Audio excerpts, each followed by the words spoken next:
কলকাতার শহুরে ছেলে লাল সাহেব জীবিকার খোঁজে চলে যায় পালামৌর রুয়ান্ডির জঙ্গলে।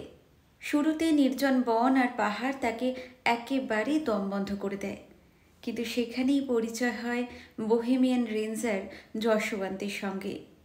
যশবন্তের হাত ধরে সে শিখতে থাকে অরণ্যের ভাষা, শিকারের রোমাঞ্চ আর প্রকৃতির আসল সৌন্দর্য। এই পথে তার জীবনে আসে ব্রজেন ঘোষ, সুনিতা বৌদি, রহস্যময়ী নারী মারিয়ানা আর ধূর্ত জগদীশ পাণ্ডে। এই উপন্যাস শুধু শিকার বা উৎসবের কাহিনী নয়, এখানে আছে প্রেম, আছে বিশ্বাসঘাতকতা, আছে প্রতিশোধের আগুন।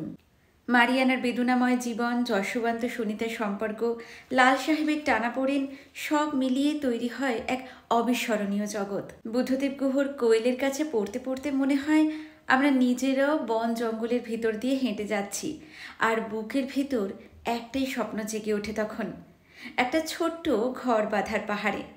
এই উপন্যাসটি শুনতে হলে অবশ্যই কিন্তু গল্পকথক রীতি চ্যানেল সাবস্ক্রাইব করে রাখতে হবে। সাবস্ক্রিপশন একদম ফ্রি।